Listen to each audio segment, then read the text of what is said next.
नमस्कार, स्वागत है आपका द नेटिजन न्यूज में। मैं हूं आपके साथ पूजा। आइए रुक करते हैं आज की खास खबरों की ओर। केंद्रीय कृषि मंत्री नरेंद्र सिंह तोमर ने किसान यूनियन और किसानों से सवाल किया था कि कृषि कानून में काला क्या है। अब उन्हें पूर्व आईपीएस विजय शंकर ने जवाब दिया, यह तीनों कानून के अनुसार बनाए गए हैं। इन नए कृषि कानूनों में काला सरकार की नीयत में है। सरकार की नीयत ही काली है। कॉन्ट्रैक्ट फार्मिंग में विवाद होने पर सिविल कोर्ट में वाद दायर करने के न्यायिक अधिकार से किसानों को वंचित रखना कानून में काला है। किसान न्यायालय जा ही नहीं सकता। इस संबंध में किसी विवाद होने पर निजी क्षेत्र की मंडी को टैक्स के दायरे से बाहर रखना कानून में काला है। सरकार खुद तो न्यूनतम समर्थन मूल्य पर फसल खरीदे और निजी मंडियों को अपनी मनमर्जी से खरीदने की अंकुश विहीन छूट दे, यह कानून में काला है।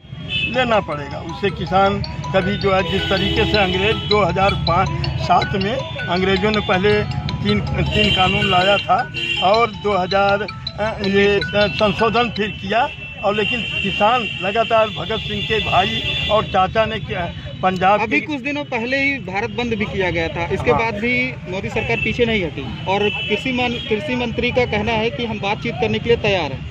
तो क्या कहना उसका? जो है सिर्फ वो नाटक कर रहे हैं, किसानों के साथ छलावा कर रहे हैं। दिल्ली में इंटरनेट की सेवा बंद कर दी गई, पानी बंद कर दिया गया, बिजली बंद कर दी गई, उस पर क्या कहना?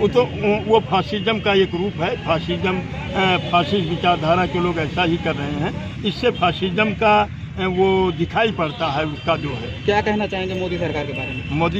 मोदी सरकार एक फासिज्म की तरफ जा रही है। फासिस्ट कॉर्पोरेट के साथ आप लोग यहाँ धरना प्रदर्शन कर रहे हैं। आज राष्ट्रीय काल है किसानों का। राष्ट्रीय किसान संघर्ष समिति जो दिल्ली में संघर्ष कर रही है, दिल्ली के वार्डों पर, तीनों वार्डों पर, हमारे राष्ट्रीय नेतृत्व की काल है कि पूरे देश में चक्काजाम किया जाएगा। और लेकिन इसके बाद कल रात से ही ये हुआ कि नहीं, उत्तर प्रदेश में चक्काजाम की स्थगित ज्ञापन देने की कार्रवाई है कि जिलाधिकारी के माध्यम से ज्ञापन दिया जाएगा। तो वो हम ज्ञापन देने का काम करेंगे ये लगातार। हाँ अध्यक्ष जी, ये जो आप लोग ज्ञापन दे रहे हैं या किसान बिल को लेकर के जो विरोध प्रदर्शन कर रहे हैं, इसका कुछ मोटो क्या है? मतलब मेन समस्या क्या है? प्रॉब्लम कहाँ से क्रिएट हो रही है? ये तीनों कृषि बिल जो है, व्यापार, ये वाणिज्य व्यापार संवर्धन कानून, खेती का कानून, खेती ठेके पर खेती को दिए जाने के विरोध में, और 3/7 जो 1955 में जो पहला कानून उड़ीसा और बंगाल के अंदर जो अकाल पड़ा था और गोदामों में माल डंपिंग थी, खादान ने काफ़ी भरा हुआ था, लेकिन व्यापारियों ने, उद्योगपतियों ने उसे दबा करके रखा। उसी का अनुभव हुआ जब देश हमारा आज़ाद हुआ और पहली सरकार हमारी कांग्रेस के नेतृत्व में बनी।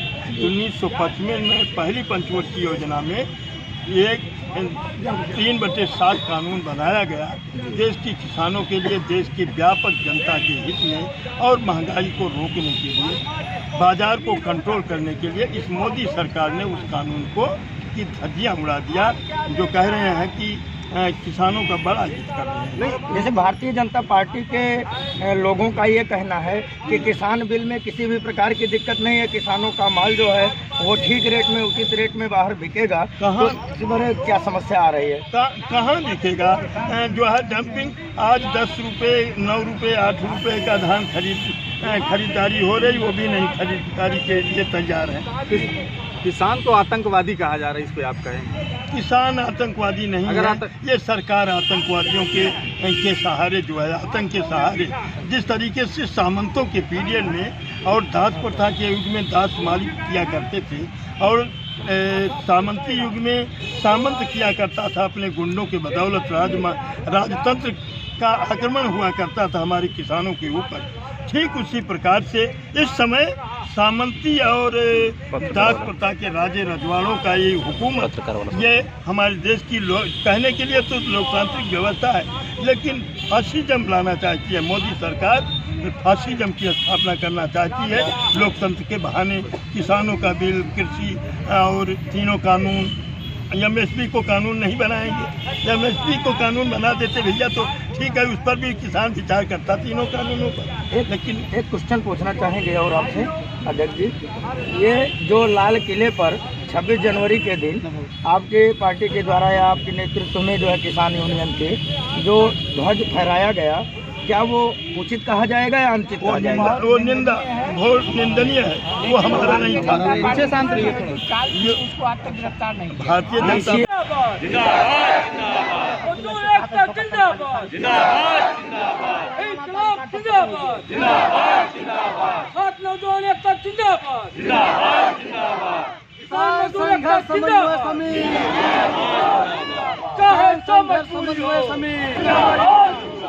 मांग हमारी पूरी हो, मांग हमारी पूरी हो। उन्होंने कहा कि सारी मीडिया को गोदी मीडिया के नाम से नामकरण कर रहे थे, क्या इस पे कुछ कहेंगे? नहीं, सारी मीडिया गोदी मीडिया नहीं है जी। लेकिन जो आज अडानी और अंबानी जी 60% जो है मीडिया को, इन लोगों ने जिस तरीके से इलेक्ट्रॉनिक मीडिया को और प्रिंट मीडिया को भी खरीदने का काम किया है, ये जो है तो जग जाहिर है, छिपी बात नहीं है। इस तरीके से बड़े बड़े चैनलों को अपने कब्जे में ले करके हमारे आंदोलन को आतंकवादी कहेंगे, जो है खालिस्तानी कहेंगे, जो है पाकिस्तानी करेंगे, चाइना के समर्थक कहेंगे, इस तरीके से फिर नक्सली कहेंगे, फिर अर्बन नक्सली कहेंगे।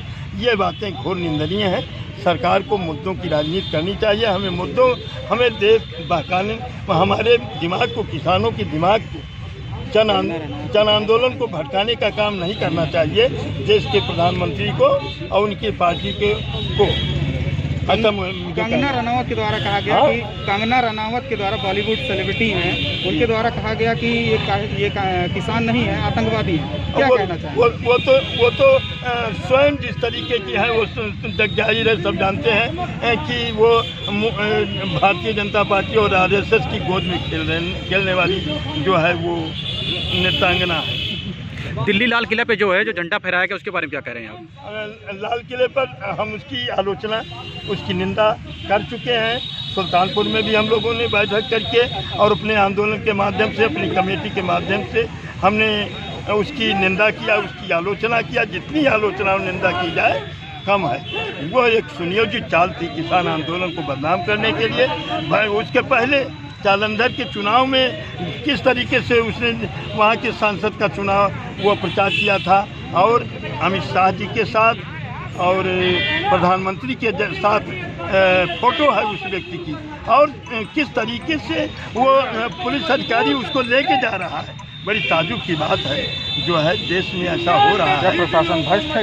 हाँ, क्या प्रशासन भ्रष्ट? नहीं, सारे लोग भ्रष्ट नहीं है। प्रशासन ऐसा नहीं हम कहेंगे कि अभी आपने कहा कि प्रशासन लेके जा रहा है, प्रशासन नहीं, पुलिस अधिकारी। अभी की खास खबरों में बस इतना ही। लगातार ताज़ा तरीन खबरों के लिए जुड़े रहिए द नेटिजन न्यूज के साथ।